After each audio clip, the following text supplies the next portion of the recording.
நீங்களும் தேர்தல் ஆணையத்தை நாடி இருந்தீங்க, அதே மாதிரி அன்புமணி தரப்புல இருந்து தேர்தல் ஆணையத்தை சந்திச்சிருந்தாங்க. ஆனா தேர்தல் ஆணையத்தினுடைய பாமக தலைவர் என்ற பொறுப்பு அன்புமணி அவர்களுக்கு வழங்கப்பட்டிருக்கதா தேர்தல் ஆணையம் அறிவிச்சிருக்கதா தகவல் வெளியாயிருக்கு. தேர்தல் ஆணையம் அன்புமணிக்கு தகவல் உண்மை அப்படி எதுவும் இல்லை, அப்படி எதுவும் நடக்கவில்லை. நான் சொன்னேன் பொய் பொய் பொய் பொய்.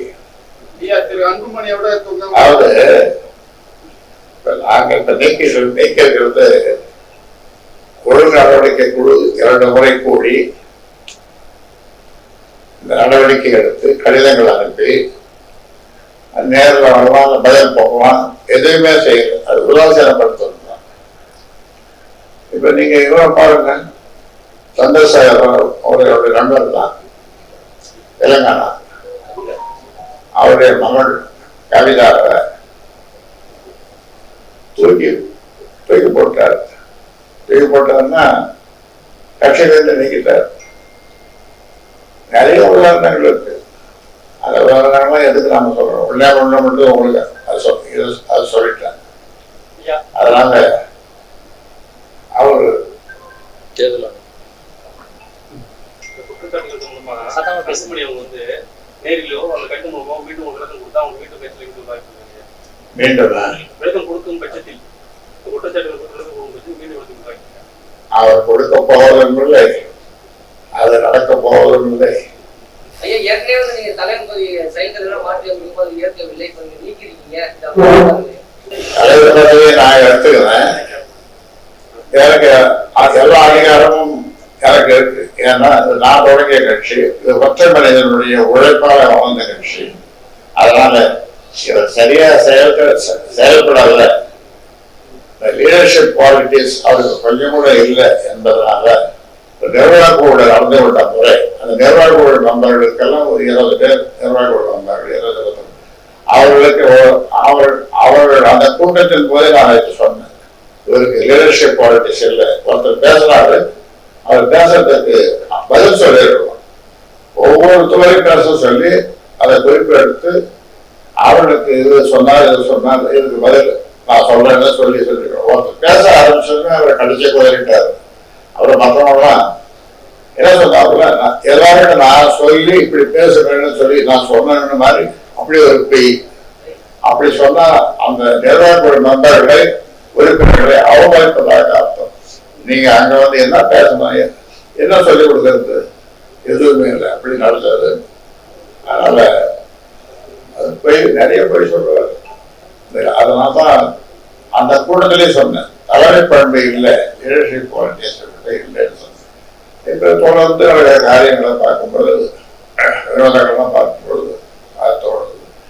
அதனால அவரோடு இருக்கிற சில பேர் அவரை தவறாக வழிநடத்துகிறார்கள் என்று நான் நினைக்கிறேன். அவர்கள் நாங்கள் தவறாக வழிநடத்தவில்லை, சரியாகத்தான் வழிநடத்துகிறோம், அவருக்கு ஆலோசனை சொல்கிறோம் என்று சொன்னால் என்னை ஒரு முறை அவர்கள் சந்திக்கட்டும்.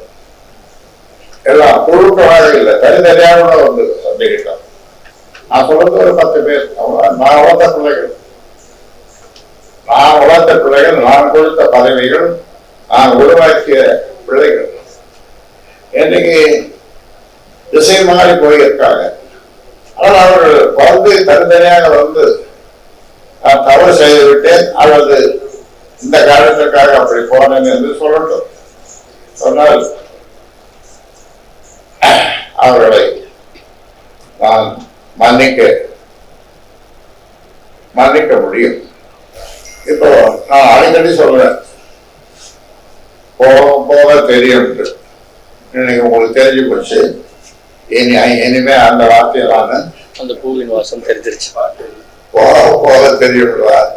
அந்த வார்த்தை ஆயிரத்தை வராது. நீங்களும் கேட்க மாட்டீங்க.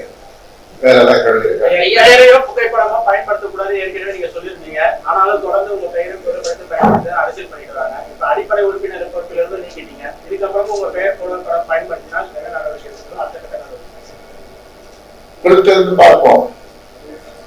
பொறுத்திருந்து என்ன நடக்கிறதுன்னு பார்ப்போம். நாம நேரம் நடவடிக்கை எடுத்துக்கிறோம். பொறுத்திருந்து பார்ப்போம். புகைப்படமும் போடக்கூடாது, நல்ல யோசனை என்னன்னா ஒரு தனி கட்சி ஆரம்பிக்கிறது தான். அதுல உங்க பணத்தை போட்டுக்கலாமா? அது எப்படி போட முடியும்? அது எப்படி போட முடியும்? இது ஒரு குடும்பம், தந்தை, மகன் சம்பந்தப்பட்ட உறவு அல்ல. இது ஒரு கட்சி சம்பந்தப்பட்ட, மக்கள் சம்பந்தப்பட்ட ஒரு பிரச்சனை. கட்சி என்பது ஒரு சாதாரணமான ஒன்றாது. கட்சியை யார் வேணாலும் ஆரம்பிக்கலாம் போலாம்ன்றது அது வேற விஷயம். ஆனால் நீங்க சொல்ற மாதிரி அது உடனடியாக சாத்தியம் இல்லை. இதெல்லாம்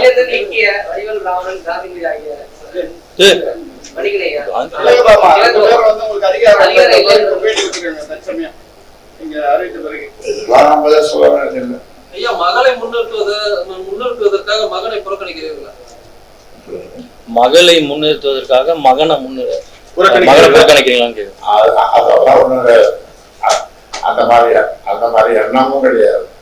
செய்திகளை உடனுக்குடன் தெரிந்து கொள்ள கீழ்கண்ட கேபிள் மற்றும் டிடிஎச் நெட்வொர்க்குகளில் எம்நாடு செய்தி தொலைக்காட்சியை காணுங்கள். பாதகம் செய்பவரை கண்டால் நாம் பயம் கொள்ளலாகாது பாப்பா.